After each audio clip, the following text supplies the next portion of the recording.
amigos, eu espero que vocês estejam bem, que estejam firmes, prontos para o nosso estudo. Vamos lá? Hoje nós vamos trabalhar sob a orientação de Carlos Bacelli, a psicografia de Carlos Bacelli é a orientação do irmão José, o livro Chamados e Escolhidos, o capítulo 72. Olha como que o título é sugestivo. Não é problema teu. Olha que título mais sugestivo. Não é problema teu. Então, a gente vai vendo cada parágrafo, as colocações que ele vai trazer para a gente, e nós vamos avaliando, dentro do nosso dia a dia, a frase que intitula o texto. Faze enquanto puderes, o que puderes, em favor do ideal que abraçaste. Você abraçou um ideal, seja na área religiosa, no nosso caso na área doutrinária. Você abraçou um ideal na área profissional. Você abraçou um ideal na área íntima, no que diz respeito a atitudes do campo relacional. Você abraçou um ideal na área familiar, casamento, filhos. Você abraçou um ideal na área material. Abraçou o ideal, olha o que ele coloca. Faz enquanto puderes, o que puderes, em favor deste ideal que você abraçou.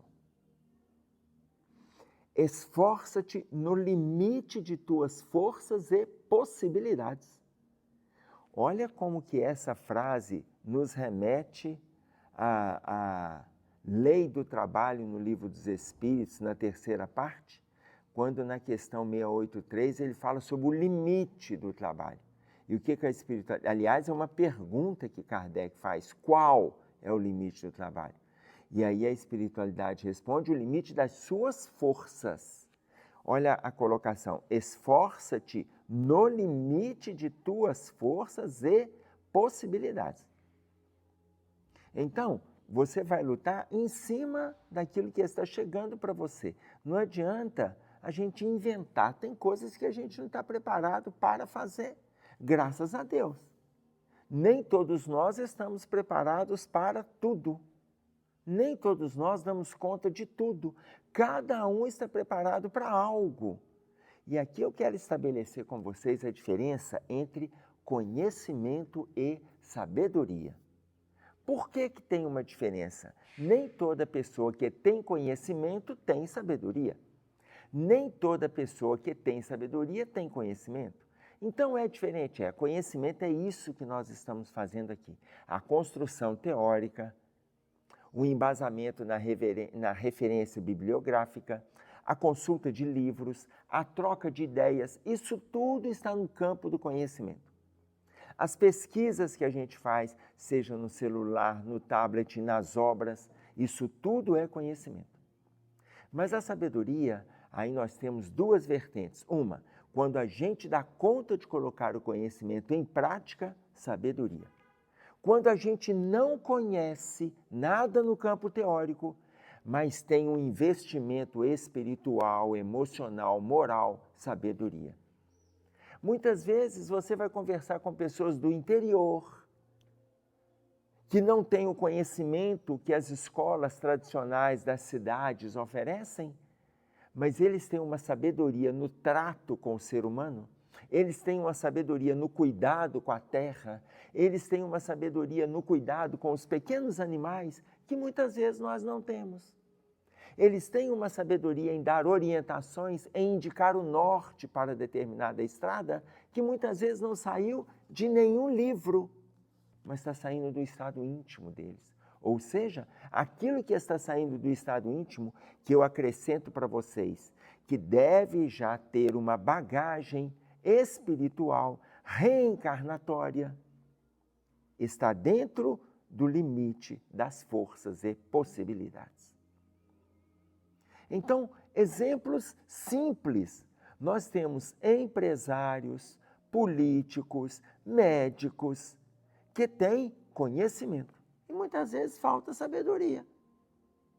Eu tenho um amigo que ele é exímio pneumologista.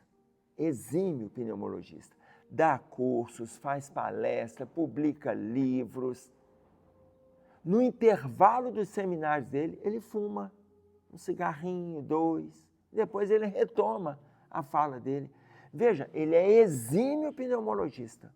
Todos nós sabemos dos males do cigarro. Todos nós sabemos. É chovendo molhado ficar explicando isso. Mas você imagina se a gente leigo, a gente sabe? Imagina um pneumologista que está na especialidade, que está no curso, que está no investimento, que está na história dele. Então, ele tem conhecimento, mas naquele momento ele não tem sabedoria. Mas a sabedoria é só por ele não parar de fumar? Não. Por ele, aí já estou colocando do trato pessoal, porque como a gente se conhece, é por ele não investir no movimento da interrupção. Porque aquele que fez um tempo, e à medida que ele foi investindo, ele foi transformando o conhecimento em sabedoria. Ele foi transformando o bem-estar teórico no bem-estar fisiológico, no bem-estar emocional. Por quê? Porque isso interfere inclusive nas relações. Então, ele passa a sair de uma vertente e abrir um leque de atuação. Ele sai do campo do conhecimento e vai para a sabedoria. Nós temos políticos que chegaram aonde chegaram, que têm graduação, que têm mestrado, que têm doutorado, que têm publicação.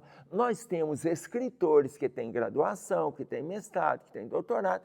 E olha, como relata para nós Emmanuel no livro Palavras de Vida Eterna, muitas vezes tiram as fezes do seu pensamento e transferem para as páginas onde leitores inúmeras vezes se deliciam, ou seja, com conhecimento e sem sabedoria. Então imaginem vocês, quando a pessoa dá conta de chegar num determinado grau de hierarquia numa empresa, numa sociedade, ele tem muito mais a oferecer para aquela comunidade, mas para oferecer tem que ter sabedoria. Não basta ter conhecimento, porque muitas vezes o próprio conhecimento o agride. E aí o irmão José continua, doa-te com entusiasmo crescente. Doa-te com entusiasmo crescente. Veja, quando a gente fala aqui, quando a gente traz aqui essa fala do irmão José, doa-te com entusiasmo crescente, à medida que a gente vai aprendendo, a gente tem algo para oferecer. Quando Paulo escreve para nós aos Tessalonicenses, examinai tudo e retende o bem, quando ele escreve no capítulo 5, no versículo 21, examinai tudo e retende o bem, examina tudo que chega para você. Olha, examinar tudo e reter aquilo que é saudável, autoavaliação, autoconhecimento, discernimento, bom senso, retende o bem. Por quê? Porque quando a gente estiver no momento de doar, aí vem a fala do irmão José, doa-te com entusiasmo crescente. Veja, tem uma historinha que eu estou me lembrando aqui, que uma pessoa chega para Sócrates e coloca para ele que tinha algo para dizer do amigo, que era comum aos dois. Esse jovem que chega para Sócrates era discípulo de Sócrates, mas eles dois tinham um amigo Andréas. E aí ele chega para Sócrates e ele fala o que ele...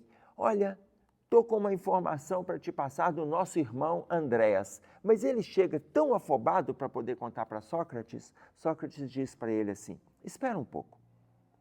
Antes de atender o seu apavoramento em me contar, aquilo que você vai me dizer é verdade? Aquilo que você vai me dizer? Ele falou assim, se eu for dizer para o senhor, em relação a quem me contou, é uma pessoa muito fidedigna. Então, eu acredito que seja verdade. E aí Sócrates pergunta para ele, mas você não tem certeza? Você apenas acredita que seja em função do que você ouviu. Então, deixe de lado essa informação. Por enquanto, nós não temos certeza se é verdade.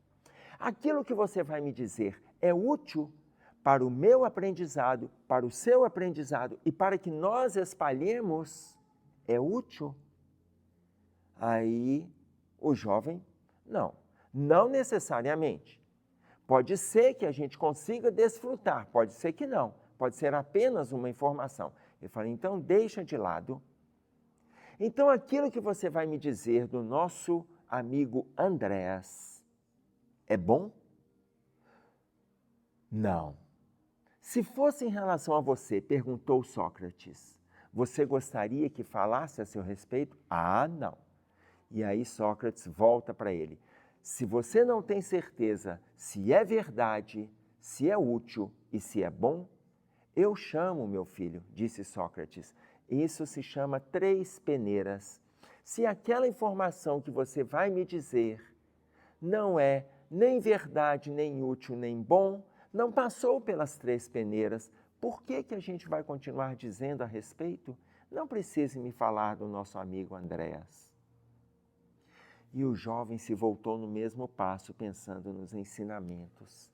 E aí eu trago para vocês essa informação. Doa-te com entusiasmo crescente. Olha, se eu vou doar com entusiasmo crescente, o meu aprendizado ele tem que ser profícuo. Ou seja, eu volto na informação de Paulo, examinai tudo, retende o bem, quando ele fala aos Tessalonicenses. Então imaginem vocês, eu preciso filtrar o que está chegando. Até porque eu quero repetir com vocês o nome do texto. Não é problema teu. E ele continua, serve como quem sabe a importância do compromisso assumido. Serve como quem sabe a importância do compromisso assumido. Não se preocupe com o que o outro ou os outros dirão. Não se preocupe. Não se preocupe com os comentários que te chegarão. Nem se vier de forma direta e nem se vier através da maledicência daqueles que ficam sabendo. Não se preocupe. Ora, para a gente não se preocupar, vou trazer de novo, serve como quem sabe a importância do compromisso assumido. Se você assume um compromisso, aí você assume um compromisso, seja sócio majoritário de si mesmo. Se você assume, seja sócio do seu compromisso, seja sócio do seu estado íntimo, seja majoritário. As informações dos outros, elas são importantes? Sim, são importantes. Mas elas não podem ser determinantes.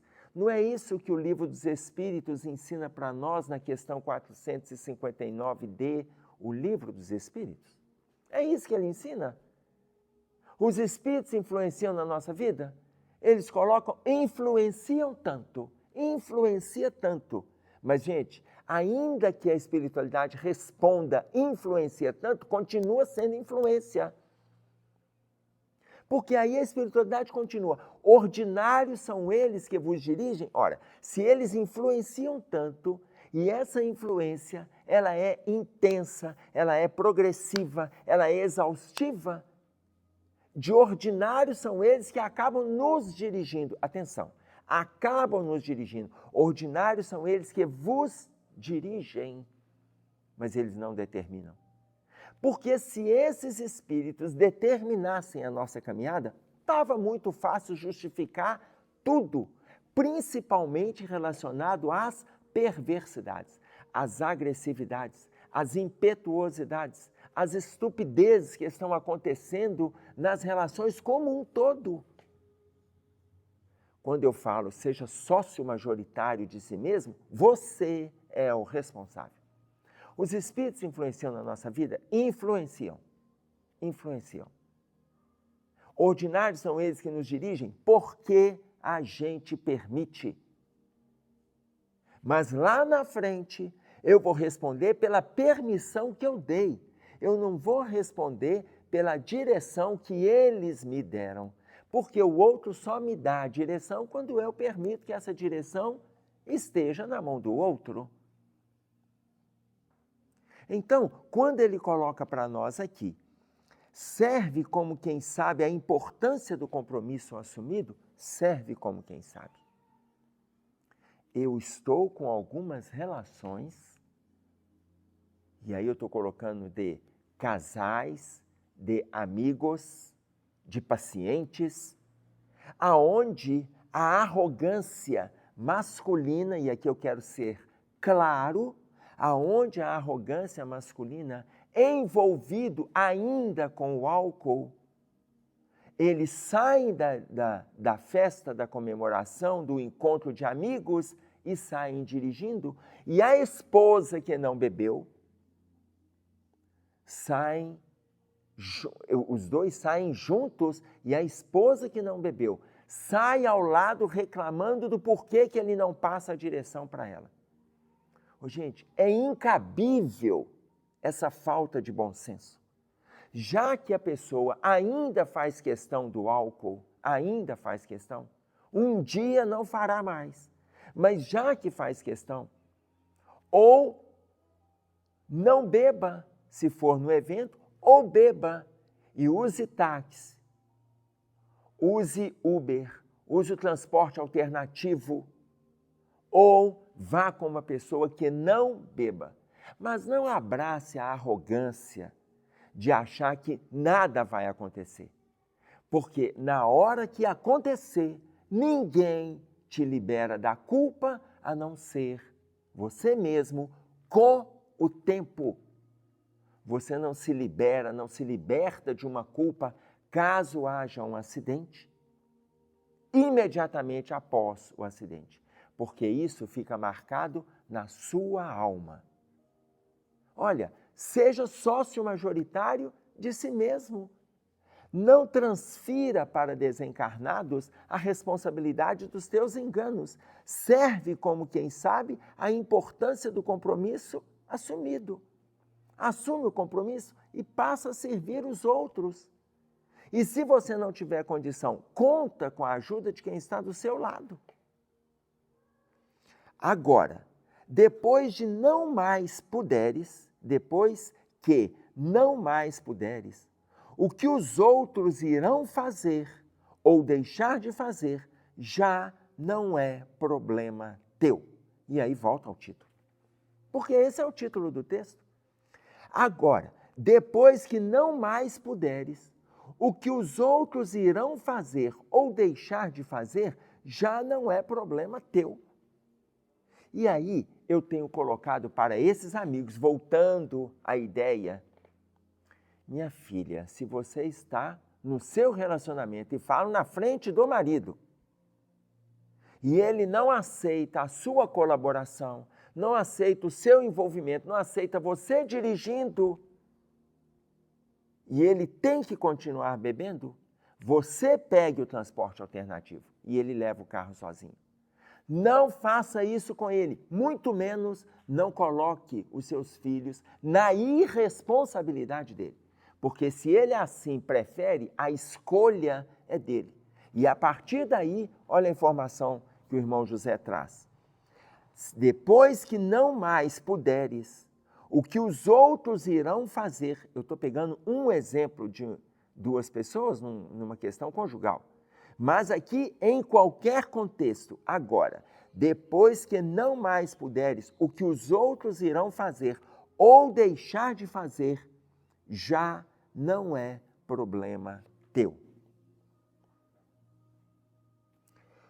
E aí quando a gente pensa assim, mas aí, Emerson, mas ele não vai parar nunca, ou ela não vai parar nunca. Veja, o impossível, isso é impossível de acontecer. É uma fala, vou trazer para vocês uma fala da filosofia romana. Os romanos diziam, impossível não é um fato, é a tua opinião. Impossível não é um fato, é a tua opinião. A gente colocar que nunca vai acontecer, isso é apenas a opinião que a gente está dando. É claro que vai acontecer, gente. Hoje nós estamos aqui. Hoje nós estamos aqui. Por que nós estamos aqui hoje, nesse momento? Porque ontem, em outra época, 1 século, 3, 5, 8 séculos atrás, a gente já pode ter escutado essa série de informações por outras vias e a gente não assimilou. Vou pegar um exemplo concreto. No livro Primícias do Reino, o capítulo 3, intitulado O Excelso Canto, Amélia Rodrigues, ela coloca para nós sobre o Sermão da Montanha. E ela coloca neste texto que aqueles que estavam envolvidos com a escuta em relação à fala de Jesus no Sermão da Montanha, todos fizeram o seu movimento de espiritualização. Eu estou fazendo referência a 2000 anos atrás.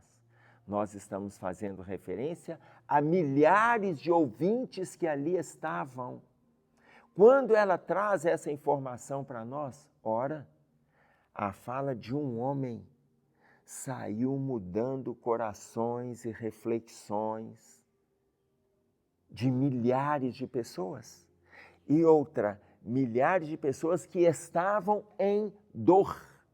Como coloca para nós Mateus no capítulo 5, quando vai discorrer sobre o Sermão da Montanha, ele fazendo a observação daquele encontro, ele coloca no versículo 1, e Jesus, vendo a multidão, não era simplesmente uma multidão de pessoas, era uma multidão de pessoas, uma multidão de sentimentos, uma multidão de pensamentos, além da multidão de desencarnados, porque só Jesus sabia. Por isso que quando ele começa a escrever, ele começa a dizer, aliás, o Sermão da Montanha, ele começa, bem-aventurados os. Ou seja, ele começa a falar daqueles que sofriam. E ali ele vai falando todo tipo de sofrimento. E depois ele coloca, vós sois o sal da terra. Depois ele coloca, vós sois a luz do mundo. Depois ele coloca, não vim destruir a lei. Depois ele fala em relação a amar os vossos inimigos. Depois ele fala da oração para com o próximo. Ensina a gente a orar, já no capítulo 6, porque o Sermão da Montanha de Mateus compreende 3 capítulos. Os capítulos 5, 6 e 7 é o Sermão da Montanha mais completo dos 4 evangelistas.